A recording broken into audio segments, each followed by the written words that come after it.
రైతు బంధు పైసలు ఇయాటి వరకు వాళ్ళ ఖాతాలలో పడలేదు. అది చాలా ఇంపార్టెంట్ పైసలు. పోయిన ప్రభుత్వము ఓట్ల కోసము ఈ 7,000 కోట్ల రూపాయలు దాచిపెట్టి అవి వేసి ఓట్లు వేసుకుందాం అనుకుంది. అధికారం మనకు వచ్చినాం, అది ఎలక్షన్ కమిషన్ ఆపిందాం. రాగానే వాళ్ళ దాంట్లో వేయాలి కదా. ఇవాళ పైసలు ఏమైనాయి, ఎక్కడికి పోయినాయి, వాళ్ళ పైసలు వాళ్ళకి పడాలి. అవి వెంటనే దాని లెక్క తేల్చాలి. చెప్పాలి ముఖ్యమంత్రి గారు ఎక్కడ ఖర్చు పెట్టి 100 రోజులకి ఇంకా ఎందుకు దాచిపెడుతుండ్రు, అవి దాచిపెడుతుండ్రా లేకపోతే రైతు నోట్లలో మన్ను కొట్టి ఎవరన్నా కాంట్రాక్ట్ కంపెనీల నోట్లలో కొట్టిండ్రా, వాళ్ళు పోయి వాళ్ళ పిల్లల పెళ్ళిళ్ళు దుబాయ్లో చేసుకున్నారా?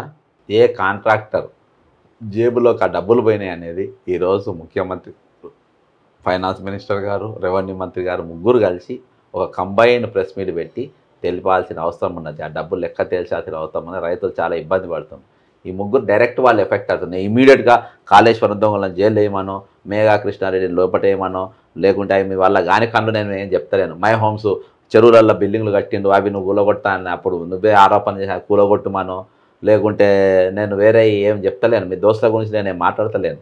ప్రజలు డైరెక్ట్ దేనికి చేత బాధింపబడుతుండ్రో, దేని గురించి ఇబ్బంది పడుతుండ్రో ముందు అవి సాల్వ్ చేయమని చెప్పి రాహుల్ గాంధీ గారు వాగ్దానం చేసిండ్రు. ఆ వాగ్దానం పైన, మాట పైన ఇవాళ తుక్కుగూడల ప్రకటన చేయాలని చెప్పేసి నేను కోరడం జరిగింది. మీరు ధరణి మీద గతంలో చాలా ఆధారాలు కూడా సేకరించడం జరిగింది. ఆ ధరణికి సంబంధించినటువంటి బాధితులతో కూడా మీరు మాట్లాడినటువంటి పరిస్థితి, చాలా ఆధారాలు ఇప్పుడు ఉన్నటువంటి ప్రభుత్వానికి కూడా మీరు ఇన్ని రోజుల బట్టి వాళ్ళు ఇచ్చింది దీనికి సంబంధించినటువంటి ఎవరైతే మినిస్టర్ ఉన్నదో ఈ ధరణిలో ఇట్లాంటి లోపాలు ఉన్నాయని చెప్పేసి చాలా సందర్భాల్లో మీరు చెప్పడం జరిగింది.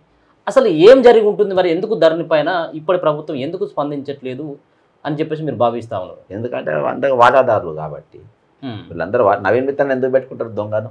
వాటాదారు కాబట్టి. ఎవరు వాటాదారు? ముఖ్యమంత్రి కూడా అంతే కదా. నవీన్ మిత్తల్ని ఎందుకు పెట్టుకుంటారు లేకుంటే? అందుకనే రాహుల్ గాంధీని అడగనికి పోయినా, వీళ్ళు చేస్తలేరు, వీళ్ళు దొంగను ఎంబడే పెట్టుకున్నాడు, అర్థమైందా? కాబట్టి మీరు తీసుకోవాలి. దోపిడీకి ఈరోజు బ్రదరు ల్యాండ్ బ్యాంకును మొత్తం పుల్ చేసేసాను. ల్యాండ్ బ్యాంక్ అంతా వీళ్ళ దగ్గర వీళ్ళ గుప్పిట్లో పెట్టుకున్నారు.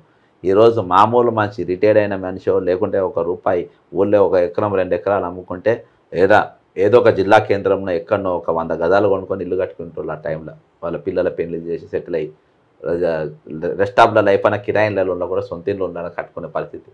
ఈరోజు నువ్వు జిల్లా హెడ్ క్వార్టర్ 33 జిల్లాలు చేసారు. ములుగు జిల్లా హెడ్ క్వార్టర్ కొట్టే కొందామని 50,000 గజాలే, భూపాలపల్లి హెడ్ క్వార్టర్ అంటే 50,000 గజాలే, దోర్లకల్ల కొనాలంటే 50,000 గజాలే.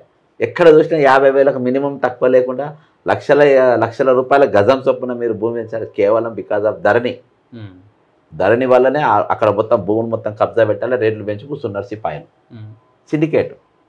అర్థమైందా? అందుకని ఇది రద్దు చేయాలని చెప్పేసి నేను ప్రధానంగా డిమాండ్ చేస్తున్నా. దీనివల్ల నిజమైన భూమి ఓనర్సు, వాళ్ళ తాత ముత్తాతలకి వెళ్ళి పట్టేదారులైన వాళ్ళు చాలామంది కష్టపడుతున్నారు. అది మొత్తానికి అది రద్దు చేసిన రోజు ఒక్క అప్లికేషన్ వీళ్ళు సాల్వ్ చేయలే. నేను 90% చేసినాం, 99% చేసినాం అని చెప్పి సిపాయిలు స్టేట్మెంట్ ఇస్తారు. కానీ ఒక్క గజం జాగా ఇయ్యాల్టి వరకు సెటిల్మెంట్ కాలే. ఎవరి వాళ్ళకు బాధితులకు ఎక్కడ కూడా న్యాయం జరగలేదు.